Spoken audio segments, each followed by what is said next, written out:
श्री सच्चिदानंद सद्गुरु भरद्वाज महाराज की जय। श्री सच्चिदानंद सद्गुरु पूर्णानंद महाराज की जय। శ్రీ సద్గురు నిత్యానంద భగవాన్ చరిత్ర మనం తెలుసుకుంటూ ఉన్నాం. కనన్గఢ్లో భగవాన్ యొక్క లీలలు అవన్నీ చూస్తూ ఉన్నాం.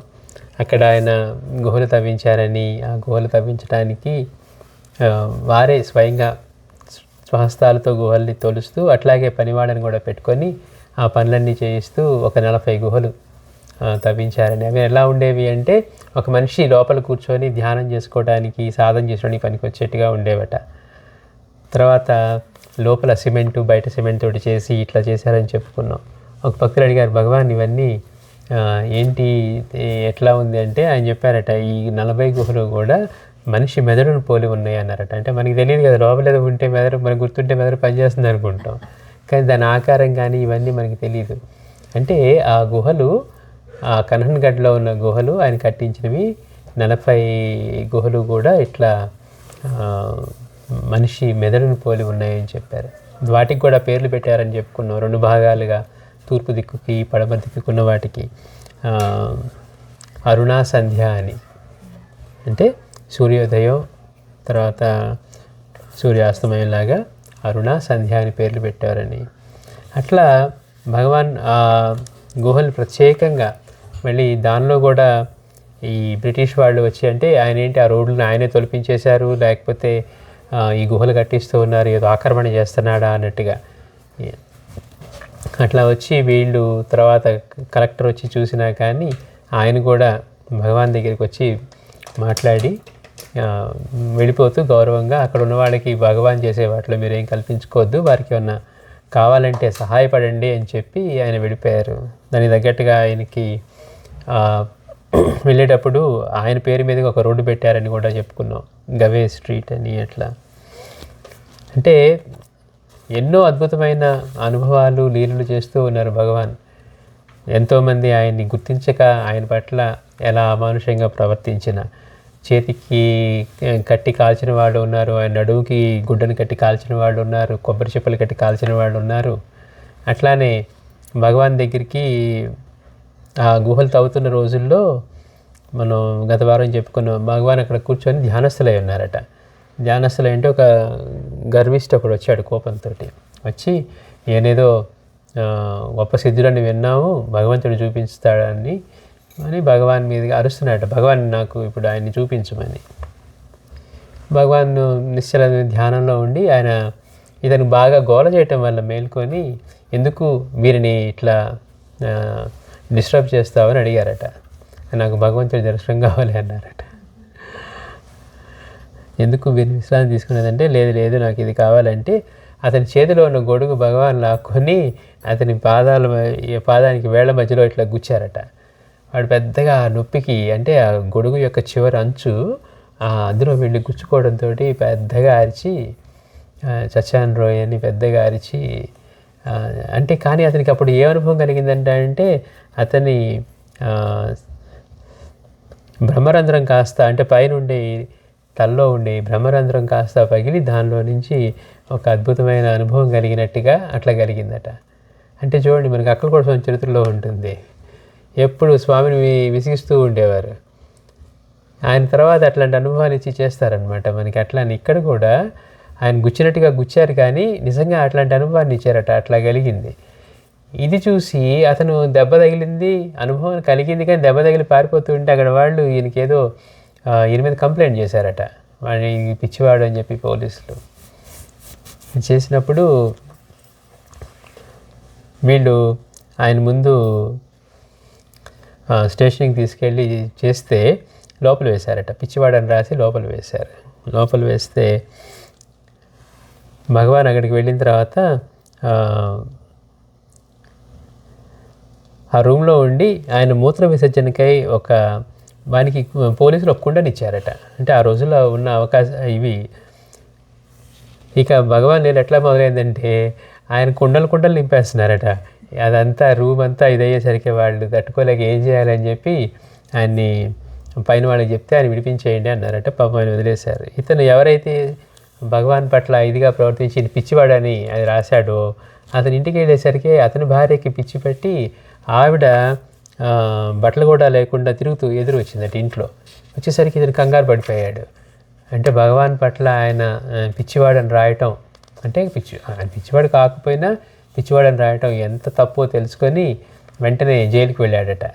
వెళ్తే లేదు ఆయన విడుదల చేశారు అంటే మళ్ళీ అక్కడికి వెళ్ళి భగవాన్ దగ్గరికి వెళ్ళి ఆ గుహల దగ్గరికి వెళ్ళి ఆయన ప్రార్థించి ఆయన క్షమించిన తర్వాత ఇంటికి వెళ్ళి ఇప్పుడంతా బాగానే ఉంటుందిలే అన్నారట. ఇంటికి వెళ్ళి చూస్తే అప్పుడు మళ్ళీ ఆయన భార్య నార్మల్గా ఉందట. చూడండి, అంటే మహాత్ములతోటి చెలగాటం ఆడటం అంటే ఎట్లా పడితే అట్లా ప్రవర్తిస్తే ఏమవుతుందంటే అలానే.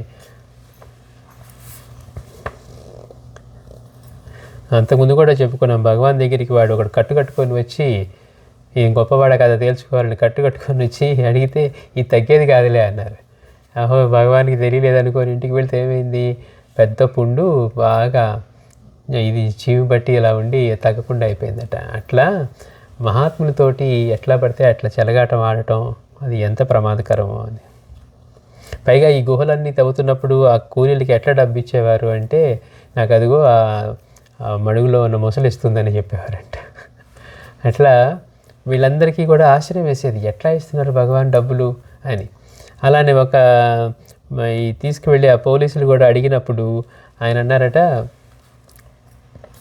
ఇదిగో ఈ కౌపీనంలోంచి ఇస్తున్నాను, కావాలంటే మీరు చెక్ చేసుకోవచ్చు, కొంచెం లూజ్ చేసి అన్నారట. అనేసరికి అది వాళ్ళకి ఇన్సల్ట్లా అనిపించింది. అంటే భగవాన్ ఇట్లా తీసి ఇచ్చేవారట. మనం నెహ్రూ వెళ్ళినప్పుడు అలానే జరిగిందని చెప్పుకున్నాం. ఆయన ఇట్లా కూర్చున్న చోటు నుంచి తీసి ఇట్లా ఇచ్చేవారు డబ్బులు.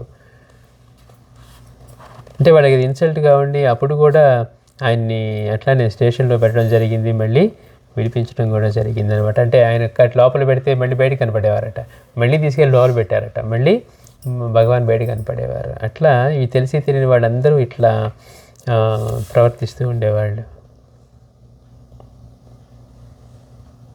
అలాగే ఒకరోజు భగవాన్ గుహల ముందు కూర్చొని ఉన్నప్పుడు ఒక రోజున ముగ్గురు ముస్లిం మహాత్ములు అక్కడికి వచ్చారట. భగవాన్ ధ్యానంలో ఉన్నారు. వారు వచ్చి నమస్కరించుకున్న తర్వాత కొంచెంసేపటికి భగవాన్ మళ్ళీ కళ్ళు తెరిచి చూసేసరికి వాళ్ళు అన్నారట, కళ్ళు తెరిచారట. తెరిచినప్పుడు భగవాన్ అన్నారట, మీరు మక్కావిడ వచ్చారు కదా, అక్కడ ఏం దర్శించారు అన్నారట. అంటే భగవాన్ అక్కడికి వెళ్ళి అక్కడ మిమ్మల్ని దర్శించుకున్నాము, అక్కడ మళ్ళీ ఇక్కడికి వచ్చి మిమ్మల్ని ఈ రూపంలో దర్శించుకుంటున్నాము అని. అక్కడ కూడా తమ పవిత్ర మూర్తినే మేము దర్శించాము అంటే చూడండి, మనకేమనిపిస్తుంది, అక్కడ ఉన్నది ఎవరో ఏంటో అనిపిస్తుంది, భగవత్ చైతన్యమే. అంటే అక్కడ కూడా మీరే దర్శనం ఇచ్చారట. అక్కడ మిమ్మల్ని దర్శించుకున్నాం. వాళ్ళు మామూలు వాళ్ళు కాదు, ముస్లిం మహాత్ములు. వచ్చిన ముగ్గురు కూడా వాళ్ళు గొప్పవాళ్ళు. అంతేగాని ఏదో సామాన్యులు వచ్చారు కాబట్టి ఏదో మాట్లాడేశారంటానికి లేదు. వచ్చి అక్కడ కూడా మిమ్మల్ని దర్శించుకున్నాం, ఇక్కడ కూడా మళ్ళీ మీ దర్శనానికి తిరిగి వచ్చాము అని.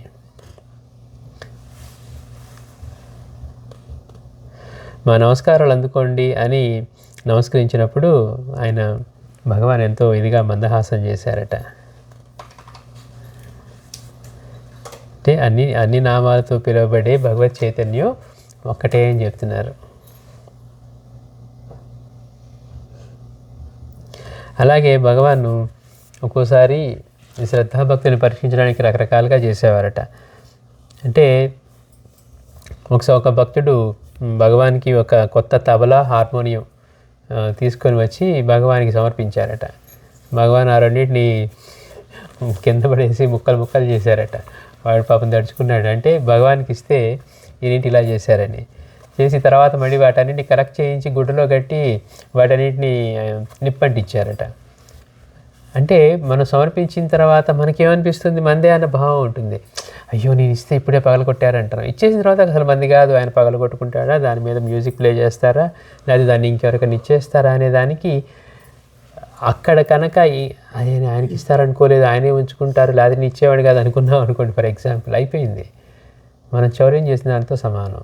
ఆయనకి ఇచ్చిన తర్వాత ఆయనది.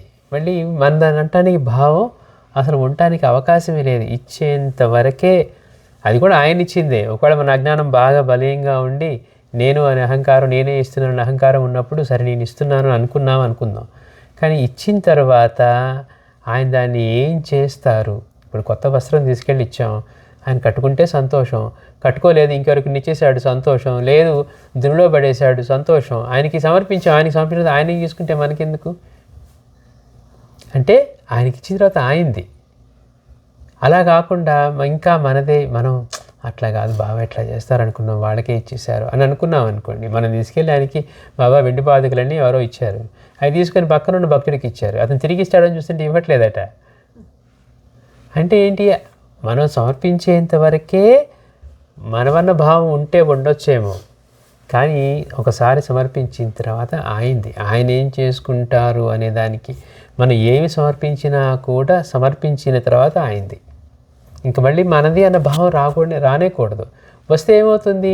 ఇంకా మనం ఇచ్చి తీసుకునే వాళ్ళం అవుతున్నాం. అందుకని అది గుర్తుపెట్టుకోవాలి. ఇక్కడ ఎట్లా ఉంటుందంటే పాపం ఈ భక్తుడు కంగారు పడిపోయాడు, అయ్యో అనవసరంగా పగలగొట్టారని. కానీ ఆయన ఏం చేశారట, అన్నింటినీ పెట్టి కాల్పించిన తర్వాత ఆ బూడిదని ఒక గుడ్డలో కట్టి అక్కడ పెట్టించారట. తర్వాత కొన్నాళ్ళకి ఆ కననగడ్డలో కలరా వ్యాపిస్తే ఆ కలరా వ్యాపించిన జనాలకి ఆయన దాన్ని ఊదిగా ఇచ్చారట. ఆ కాల్ చేసిన బూడిద ఉంది కదా, దాన్ని అట్లా ఊదిగా ఇచ్చారు. ఎట్లయితే బాబా మనకి షిరిడీలో కలరా వ్యాపించినప్పుడు, మసూచి ఇవన్నీ వచ్చినప్పుడు గోధుమ పిండి వీటన్నిటిని తీసుకెళ్ళి చల్లించేవారో, అట్లా వీరు ఇక్కడ ఊది ఇచ్చి ఆ కలరా ఆ ఊరి నుంచి తగ్గించారట.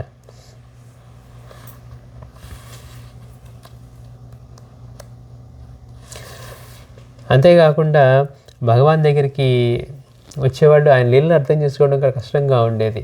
ఆయన అందరి పట్ల ప్రేమ కలిగి ఉండేవారు, కానీ లోపల ఒక విధంగా ఉండి బయట ఒక విధంగా నటించేవారంటే అస్సలు గిట్టేది కాదట. లోపలేమో ఇదిగా ఉండి బయటికి మాత్రం ఒక భక్తులాగా నటిస్తున్నారనుకోండి, మొత్తం అక్కడ వస్తూ ఉంటేనే అన్నీ లిస్టు చదివేవారట, బాబా చేసినట్టుగానే, సాయినాథుడు చేసినట్టుగానే అట్లా. అంతేకాకుండా వాళ్ళ మీదకి అక్కడి నుంచి వాటి నుంచి రాళ్ళు పడేవట, ఆయన ఉన్న చోట నుంచి.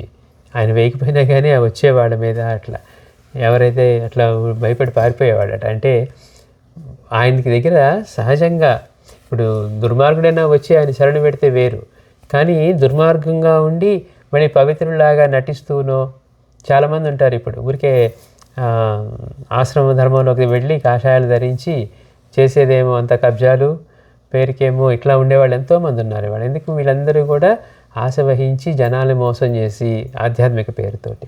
అందుకని భగవానికి అలాంటివంటే పొరపాటును కూడా నచ్చేవి కాదు. ఎవరైనా వస్తూ ఉంటే వాళ్ళ మీద రాళ్ళు పడేవట, అవి ఎక్కడ తగులుతాయని భయపడి వాళ్ళు పారిపోయేవాళ్ళు.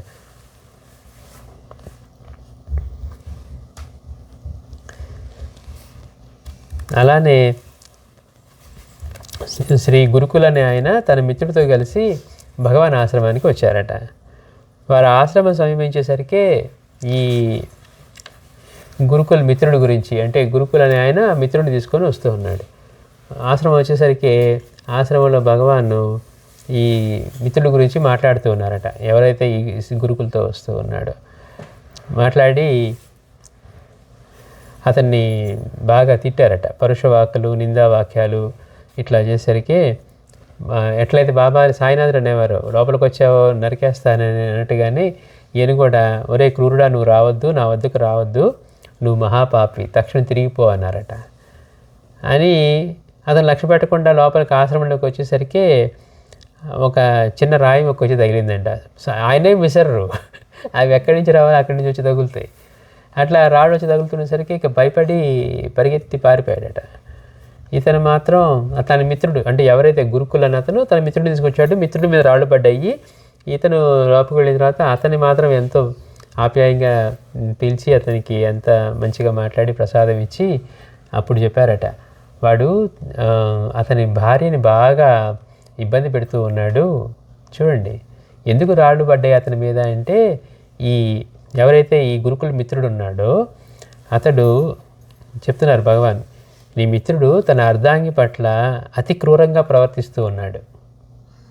ఎంతటి సర్వజ్ఞత, అతను మొదటిసారి వస్తూ ఉన్నాడు, తెలియకపోతే ఏముంటుంది, వాడి పట్ల తప్పే లేదని మనకు అనిపిస్తుంది, కానీ ఇంట్లో భార్యని బాగా క్రూరంగా ఆవిడ పట్ల ప్రవర్తిస్తూ ఉన్నాడు, అందుకని అతన్ని తరిమి వేశాను అన్నారట.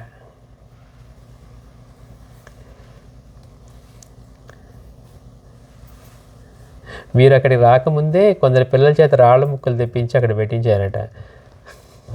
వాడి మీద రాళ్ళు పడ్డాయి కదా, వీళ్ళు రావడానికి ముందే భగవాన్ అక్కడ కొంతమంది చిన్నపిల్లల చేత రాళ్ళు తెప్పించి అక్కడ పెట్టారు. వచ్చిన వాడికి అవి అట్లానే వచ్చి తగిలాయి, అతను పారిపోయాడు అనమాట. అంటే వాళ్ళ సర్వజ్ఞత ఎలా ఉంటుంది అంటే, వచ్చేవాడు ఎట్లాంటి వాడు, దుర్మార్గుడా. ఇప్పుడు కనీసం వాడు భగవాన్ దగ్గరికి రావాలి అంటే మళ్ళీ ఆ క్రూర ప్రవర్తన భగవాన్ అంటూ ఉన్నారు కదా, నువ్వు మహాపాపివి, తక్షణం తిరిగిపో అని అంటూ ఉన్నారు. సో ఆయన దగ్గరికి రావాలంటే కనీసం వాడు బుద్ధి మార్చుకొని ప్రవర్తన మార్చుకొని రావడానికి సాధ్యం అవుతుంది.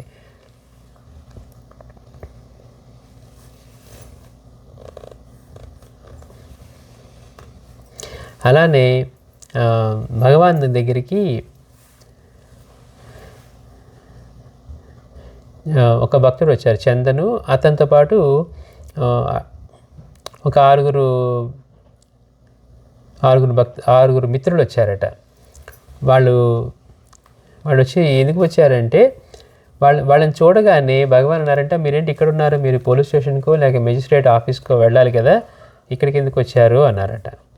వాళ్ళందరూ నోట మాట రాక ఆశ్చర్యపోయారు. అంటే మొదటిసారి వస్తూ ఉన్నారు, ఈ చందన్ అనే అతనితో కలిసి 6 వచ్చారు.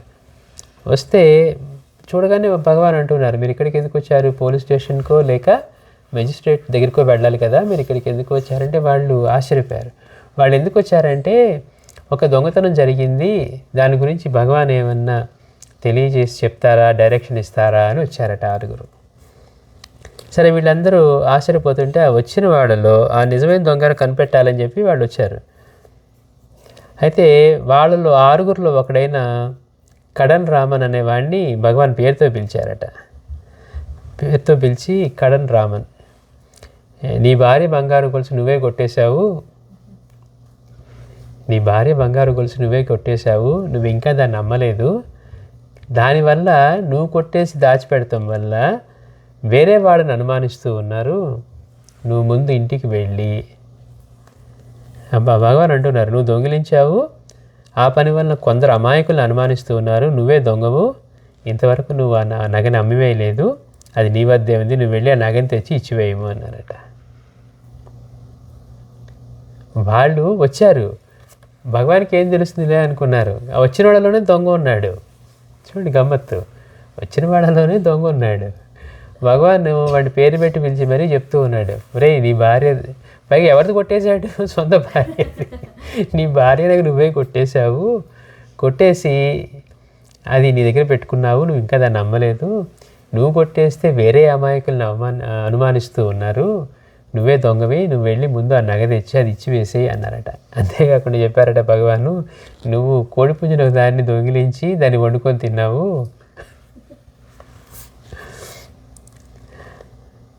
నువ్వే దొంగవని మళ్ళీ అన్నారట. అనేసరికి వాళ్ళందరూ ఆశ్చర్యపోయారు. అనేసరికి ఈ కడన్ రామన్ వెళ్ళి భగవాన్ ముందు సాష్టాంగపడి తన తప్పుని క్షమించమని ప్రార్థించాడట. చూడండి ఎట్లా ఉంటుందో, భగవాన్తో ఆడుకోవడం అంటే ఆయనకేం తెలుస్తుంది, మా ఇంట్లో దొంగిలించింది కదా అని అనుకున్నాడు. కానీ మొత్తం చిట్టా చెప్తూ ఉన్నారు. మన అక్కలు కూడా స్వామి చేతిలో చూస్తాం, 2 బ్రాహ్మణులకి అలానే చెప్తారు, నిన్న ఆవును చంపారని, తర్వాత ఇట్లా, వీళ్ళందరూ ఆశ్చర్యపోతారు. అట్లా వాళ్ళకి ఎంతటి సర్వజ్ఞత్వం అంటే, మొదటిసారి చూస్తూ ఉన్న వాళ్ళు చేసేవన్నీ కూడా అంత క్లియర్గా తెలుస్తాయి వాళ్ళకి. అందుకే కేవలం భుక్తి కోసం, విలాసాల కొరకు సన్యాసుల వేషం ధరించేవాళ్ళు. అంతకుముందు సన్యాసులు అంటే అన్నీ వదిలేసి వచ్చేవాళ్ళు. ఇప్పుడు ఎందుకు ధరిస్తున్నారు అంటే, ఇవాళ కలికాలంలో భుక్తి కోసం, సుఖ విలాసాల కోసం ఇట్లా ఈ వేషాలు వేసుకునే దొంగ సన్యాసులు అంటే భగవానికి బాగా అయిష్టము, కోపం ఉండేదట. కోపం అంటే ఇది బాగా తేలిగ్గా గుర్తించేసేవారు. అట్లా కపటంతో ఉన్నవాళ్ళు ఎంతోమంది వచ్చి భగవాన్ దయ వల్ల తమ ప్రవృత్తిని మార్చుకున్నారు.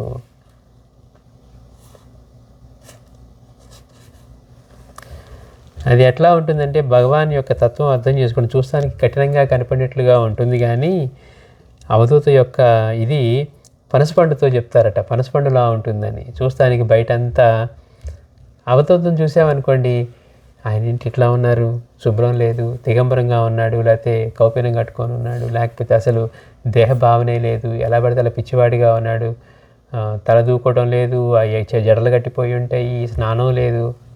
ఎట్లా ఉంటారు అవధూతలు? మనం అనుకున్నట్టుగా చక్కగా అంతా డ్రెస్అప్ అయ్యి పెర్ఫ్యూమ్ వేసుకొని ఉంటారా? అంటే ముందు మనకు ఆ భావం కలిగించినట్టుగా ఉంటుందంట. అంటే అసహ్య భావం కానీ, లేకపోతే చాలామంది అట్లాగే పనసపండు చూసే అట్లానే ఉంటుందంట. పైన తొక్కు, దాని ముళ్ళు, లోపలికి వెళ్తే జిగురు, తర్వాత ఇంకొక లెవరు, అట్లా వెళ్ళిన తర్వాత లోపలికి వెళ్ళిన తర్వాత ఆ పచ్చ తొనలు దొరకటం, అప్పుడు పనసపండు యొక్క మాధుర్యం తెలిసినట్టు. అలానే ఇది మనం ఇప్పుడు జరుగుతున్నది చెప్పుకున్నా కానీ సాయినాథుడిని చూసినా మాస్టర్ గారు అంటారు, ఆయన ఒకవేళ వీళ్ళు ఆయన అల్లా మనకినారని కనుక వీళ్ళ చేస్తూ ఉంటే మామిడి పండు మామిడి పండు యొక్క తొక్క వగరగా ఉందని పండుగ తీసుకుంటామా అన్నారు. ఆయన బయటకు కనపడేది అలా కనపడుతున్నారు. అట్లాగే ఇక్కడ కూడా అలానే అవధూతలను పండిన పనసపండుతో పోల్చేవారట. ఈ పండు వెలుపలికి ఎలా ఉంటుంది?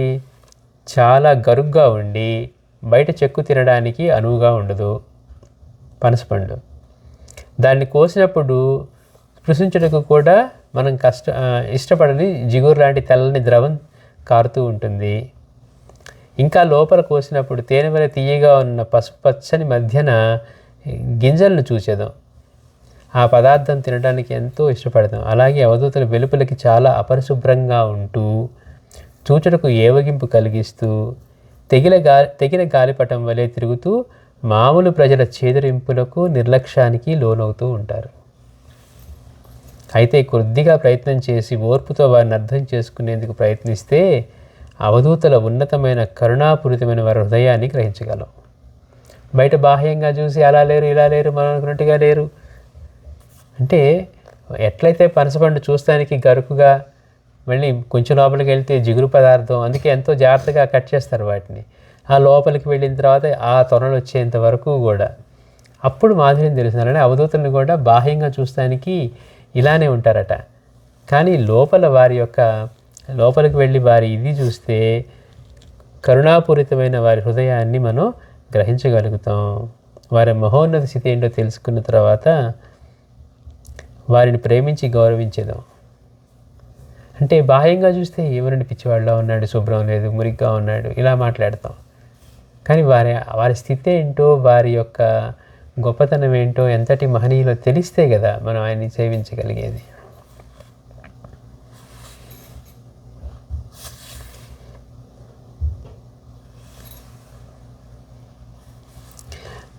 భగవాన్ యొక్క లీలల్లో, అద్భుతమైన లీలల్లో వారు రోజు స్నానానికి వెళ్ళేవారట నదికి.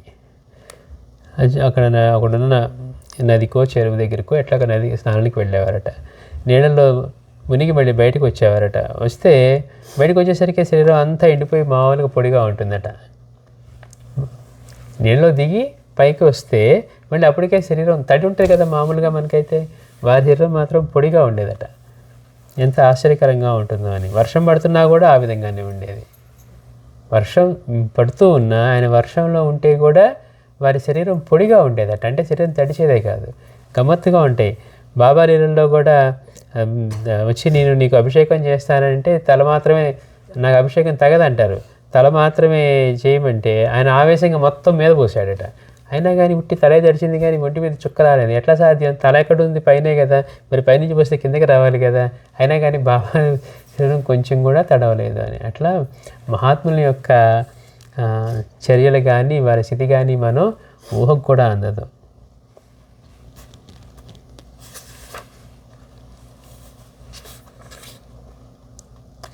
అలాగే ఈ గుహ నిర్మాణం అప్పుడు ఎంతో కొన్ని వేల రూపాయలు ఖర్చు అయ్యాయట. ఆ ఖర్చు అంతా ఈయన ప్రతి సాయంత్రం వచ్చిన కూలీలందరికీ భగవాన్ అట్లా తీసి డబ్బులు ఇస్తుండేవారట. ఎట్లా ఉండేవంటే తలతల్లాడే నోట్లు, కొత్త కాసులు ఇవన్నీ ఉండేవట. వీళ్ళందరికీ మళ్ళీ ఇతను వెళ్ళి అడిగితే భగవాన్ ఒక బావి చూపించారట. చూపించి వెళ్ళి ఆ బావిలో చూడిపో, అక్కడ ఉన్నాయి నేను బావిలోంచి తెస్తున్నాను అన్నమాట. సరే అతను వెళ్ళి ఆ బావిలో చూస్తే ఆ బావిలో నోట్ల కట్టలుగా కనపడ్డాయంట. అతను కంగారు పడి వెనక్కి వచ్చి భగవాన్ అందులో ఉన్నాయి సరే కానీ మీరేంటి దాన్ని అట్లా వదిలేశారు, రక్షణ లేకుండా ఎవరైనా తీసుకుపోతే అన్నారట. ముందు బావిలో డబ్బులు ఉన్నాయి, బాగానే ఉంది, మీరు అట్లా వదిలేశారు, అక్కడ ఎవరైనా తీసుకుపోతే వాడిని దొంగిలిస్తే అన్నారట. అంటే భగవాన్ అన్నారట మళ్ళీ వెళ్ళి ఇప్పుడు చూడిపో అన్నారట. వెళ్ళి చూస్తే అక్కడంతా కట్టలు ఉన్నాయి, కానీ దాని ముందంతా భయంకరమైన విషసర్పాలు అవి ఉన్నాయట. అంటే ఎవరు కూడా భయంతో ఆ దరిదాపులు కూడా వెళ్ళలేనట్టుగా. అప్పుడు అర్థమైంది. ఆయన చెప్పారట అవే చూసుకుంటే వాటి గురించి అని. అంటే గమ్మత్తుగా ఉంటాయి వారి లీలలు.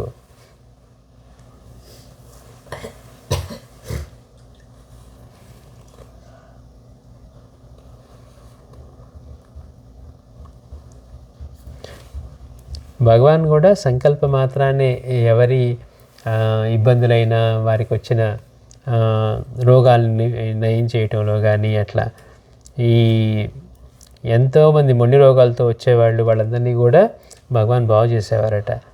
ఒక కృష్ణుడు అనేవారు తన చెల్లెలి యొక్క కవల పిల్లల్ని తీసుకొని భగవాన్ దగ్గరికి వెళ్ళాడట. వాళ్ళిద్దరికీ కూడా మూర్ఛ రోగం ఉండేదట. ఆ మూర్ఛ రోగంతో ఉంటే భగవాన్ దగ్గరికి తీసుకెళ్తే భగవాన్ ఇద్దరు పిల్లల్ని చెరొక కాలు మీద కూర్చోబెట్టుకొని వాళ్ళ చేత అరటిపండు ఏదో తినిపించారట. అంతే, ఆ ఇద్దరి పిల్లలకి ఆ రోజు నుంచి ఇంకెలాంటి అనారోగ్యం కూడా కలగలేదని. అలాగే భగవాన్ దగ్గరికి శ్రీ కుట్టేకరన్ కున్హి అని అతని మేనకోడలు లక్ష్మీ కుట్టి, ఆవిడకి మానసిక స్థితి దెబ్బతినుందట. ఎన్ని వైద్యాలు చేయించినా కానీ, అంటే మైండ్ మెంటల్ స్టేట్ బాగాలేదు పాపం. మానసిక స్థితి బాగోకపోతే ఎన్ని వైద్యాలు చేయించినా కానీ తనకి నయం కాలేదట.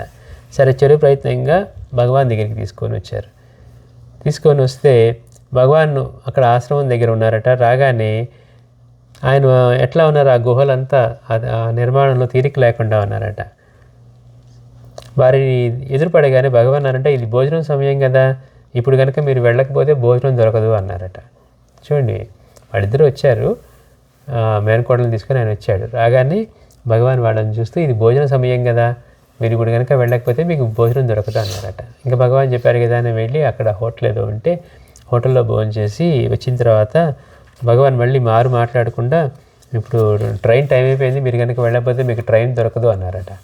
ఇంకా ఆయన చెప్పిన తర్వాత ఎదురు చూడడానికి లేక వెంటనే వెళ్తూ అయ్యో వచ్చిన పని కాలేదు, మనం భగవాన్కి కనీసం మన ఇబ్బంది కూడా చెప్పుకోలేదు, ఆయనేమో అక్కడికి వెళ్ళగానే ముందు భోజనం చేసి రమ్మన్నారు, మళ్ళీ వెళ్ళగానేనేమో మీకు ట్రైన్ కూడా దొరకదు వెళ్ళకపోతే అని చెప్పారు అని వాళ్ళు బాధపడుతూ ఇంటికి వెళ్ళారంట. సరే, ఇంటికి వెళ్ళిన తర్వాత అప్పటి నుంచి ఒక్కసారిగా ఆ అమ్మాయిలో మార్పు వచ్చేసింది. అంటే అప్పుడు దాకా బాగోని మానసిక స్థితి ఒక్కసారిగా సరైపోయి ఇంటికి వెళ్తే చక్కగా వచ్చిన వీళ్ళకి కాళ్ళు కట్టడానికి కొత్త చెంబుతో నీళ్ళు తెచ్చి స్థితిలో ఉందట. అంటే భగవాన్ కేవలం దర్శనం మాత్రం చేతనే, సంకల్పం కూడా కాదు, దర్శనం మాత్రం చేతనే ఆవిడికి వీళ్ళ మేనకోడలికి అట్లా నయం చేశారు. అంటే చూడండి, ఏదైనా మహాత్ములు అన్నిటికంటే కూడా శ్రీకృష్ణుడు అదే చెప్తారు మనకి, మహాత్ముడి దర్శనమే వాటిని పోగొట్టగలదని. ఈ వ్రణం తగ్గితే ఎలా మార్గం చెప్పండి అంటే, ఎన్ని మందులు వాడినా తగ్గలేదంటే మహాత్ముల యొక్క దర్శనమే దాన్ని పోగొట్టగలదని. ఇటు మామూలు రోగాన్నైనా అజ్ఞానాన్నైనా ఈ రోగాలన్నింటినీ తొలగించగలది ఏది అంటే మహాత్ముని దర్శనమే. అందుకని మనం నిజంగా ఏం కోరుకోవాలి అంటే, నువ్వు ఎక్కడ ఏ రూపంలో ఉన్న స్వామి నన్ను దగ్గరికి తీసుకో, దర్శనం చేయించని కోరుకోవాలి తప్పించి ఇంకేవో కోరుకున్నావు అనుకోండి, ఉపయోగం ఏముంది? ఏవో ప్రాప్తిస్తాయి, అనుకున్నది ఒకటి మనం సాధించుకున్నాం, అక్కడితో తృప్తిగా ఉంటామంటే మళ్ళీ కొత్తది వెంటనే మొదలవుతుంది. దాని బదులు ఆయన దర్శనమే కోరుకున్నావు అనుకోండి, ఆయన ఏం మారుస్తారో మనల్ని. అందుకని నువ్వు ఏ రూపంలో ఉన్నా కానీ దగ్గరికి తీసుకో స్వామి అని ఆయన ప్రార్థించడంలో ఆ దర్శనం అంతకంటే మనకేం కావాలి? అందుకని మహాత్ముల దర్శనం సర్వ పాపాలని నివారిస్తుంది. అందుకే అది దొరకడం కష్టం అన్నది. మహాత్ముల దర్శనం దుర్లభం. జీవితంలో ఎన్ని సంపదలు, సిరులు, పేర్లు, కీర్తి లభించవచ్చు కాక ఒక మహాత్ముడి దర్శనం అంటే, ఒక పూర్ణ స్వరూపం యొక్క దర్శనం లభించడం అంటే అంత కష్టం అన్నారు. అంటే ఎన్ని జన్మల పుణ్యం ఉంటేనో కానీ అలాంటిది కలగదు. అందుకని మనం దత్తస్వామిని ఆరాధిస్తూ ఉంటే ఆయన ఏ అవధూత రూపంలో ఉన్నా, ఏ మహాత్ముడి రూపంలో ఉన్నా కానీ మనల్ని దగ్గరికి తీసుకునే అవకాశం ఉంటుందన్నమాట. మళ్ళీ వచ్చేవారని చెప్పుకుందాం. శ్రీ సచ్చిదానంద సద్గురు సాయినాథ్ మహారాజ్ కీ జై.